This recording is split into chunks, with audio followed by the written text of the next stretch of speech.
पिछली बार भी हम बात करें अगर तो मिथिलेश तिवारी आपके सामने थे, इस बार भी हैं।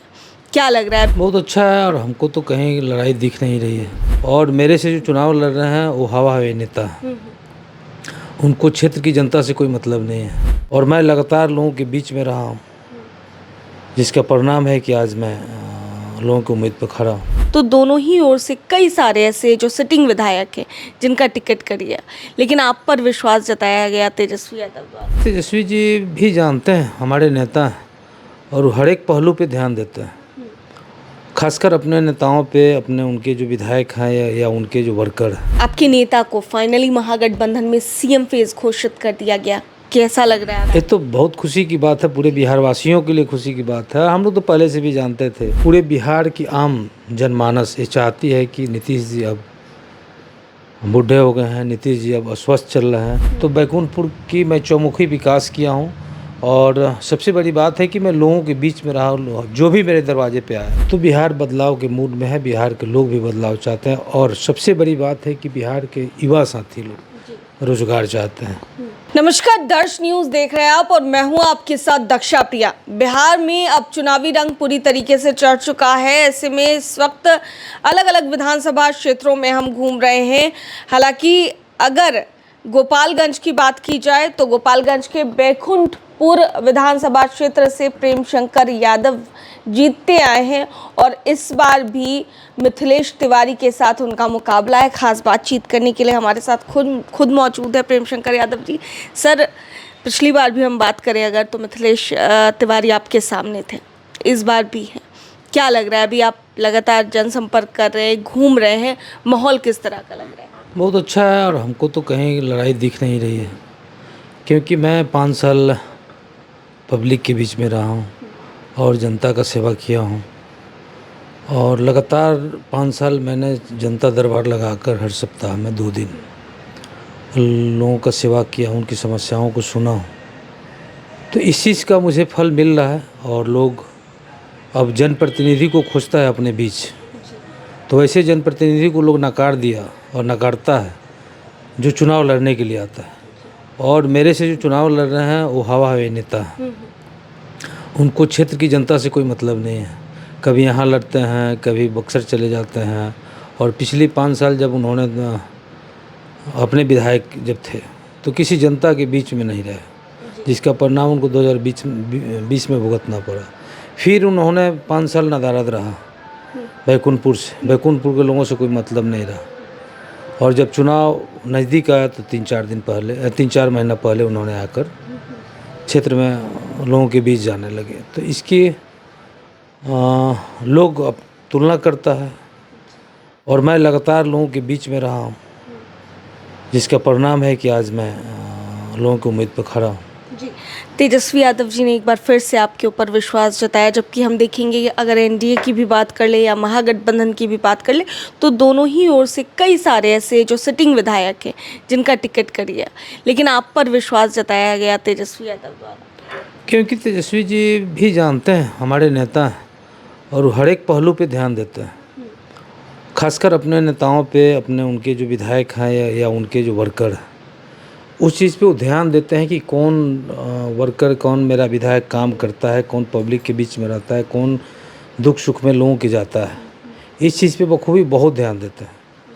तो उन्होंने दिया और देखा होगा उन्होंने कि नहीं, मेरा विधायक ठीक है, काम करता है, मेरी पार्टी का काम करता है, अपने लेवल पे लोगों के बीच में रहता है, तो उन्होंने मेरे ऊपर विश्वास जताया।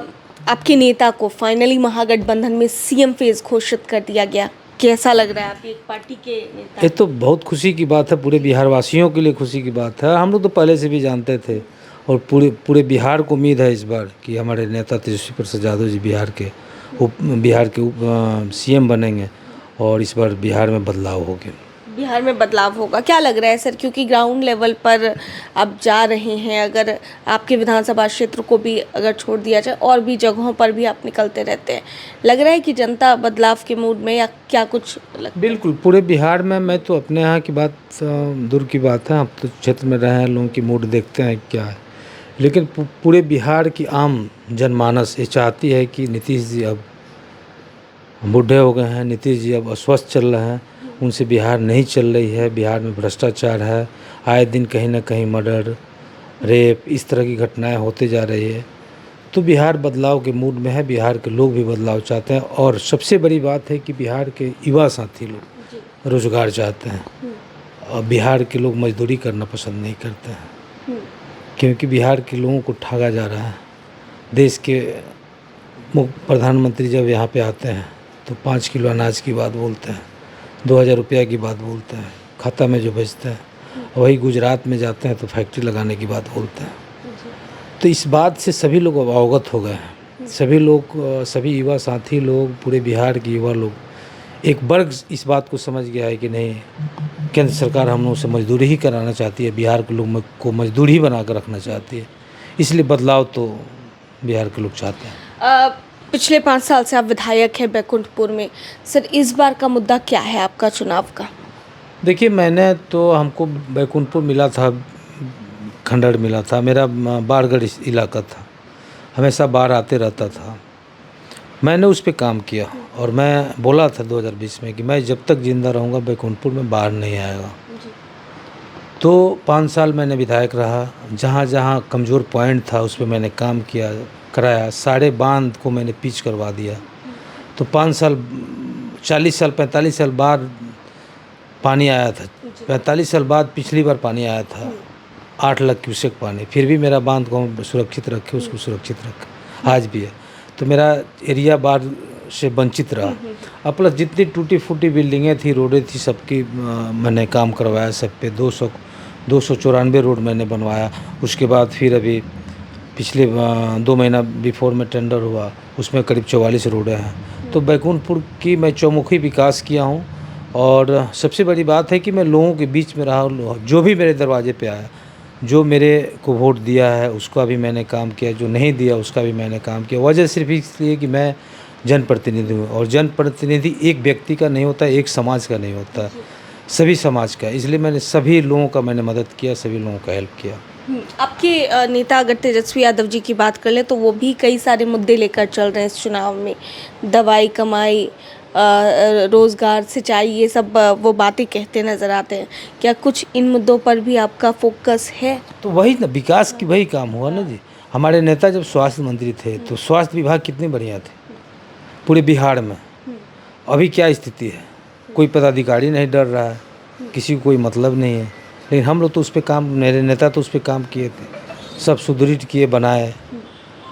और रोज़गार, मेरे नेता का सबसे बड़ी फोकस है रोज़गार पे, कि हम अपने बिहार के युवाओं का पलायन कैसे रोकें। और उन्होंने बोला है और घर नौकरी दूंगा। तो इसके पीछे रीज़न है, उनके पास रोड मैप है, डेटाबेस तैयार करके उन्होंने रखा है कि मुझे कैसे जॉब देना है, कैसे नौकरी देना है, कैसे रोज़गार देना है, उनके पास है।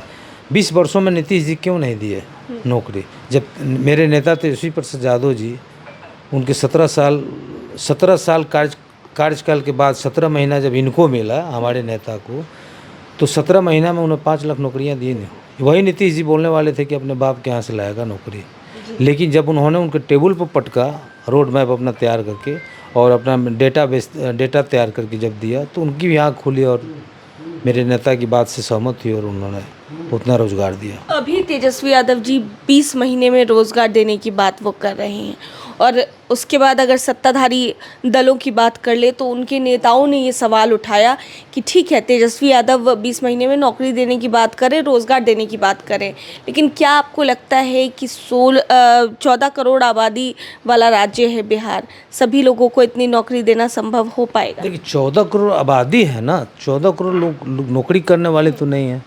जो नौकरी करने के सक्षम होंगे, जो पढ़ाई लिखाई उस टाइप के किए होंगे, हर डिपार्टमेंट में वैकेंसी है, हर जगह वैकेंसी है, रोजी रोजगार की हर जगह सुविधा है। तो जो उस लायक पढ़ाई लिखाई किया है उसको तो जॉब मिलेगा ही। मेरे परिवार में 2 आदमी है, उस लायक है तो उसको मिलेगा, मेरे परिवार में नहीं है तो नहीं मिलेगा। तो उन्होंने बताया ना कि उन्होंने एक डेटा तैयार किया है, एक रोड मैप तैयार किया, उन्होंने स्टडी किया, उस पर स्टडी करके उन्होंने ये सब रखा है। जनता से क्या अपील करना चाहेंगे, क्योंकि जनता के बीच में है, समय अब चुनाव में कम है और घर घर आप जा रहे हैं, क्या कहना चाहेंगे जनता से? मेरी जनता से तो यही अपील है कि मैं आपके साथ 5 साल रहा, आपके हर दुख सुख में साथ रहा, तो उम्मीद करते हैं कि जितनी आपने मेरे पे उम्मीदें रखी थी और जो विकास की गति मैंने बढ़ाया था, विपक्ष में रहकर विपरीत परिस्थिति में रहते हुए मैंने जो बैकुंठपुर का विकास किया, इस गति को और आगे बढ़ाने के लिए और अपना सच्चे सेवक चुनने के लिए मैं आपसे आशीर्वाद मांगता हूँ। बहुत बहुत शुक्रिया सर धन्यवाद। बातचीत के लिए। तो देखिए हमारे साथ प्रेम शंकर यादव जी थे, बैकुंठपुर से विधायक तो हैं ही और एक बार फिर से चुनाव लड़ रहे हैं, चुनावी मैदान में हैं। ऐसे में कई सारे काम इन्होंने क्षेत्र में किए हैं और भी कई सारे काम करने बाकी हैं। जनता अगर इन्हें मौका देती है तो उन चीज़ों पर भी ये काम करेंगे, जनता को साफ तौर से आश्वस्त करते हुए नजर आए हैं। अपने सहयोगी विशाल और कैमरा पर्सन बबलू के साथ मैं दक्षा प्रिया, दर्श न्यूज़ गोपालगंज।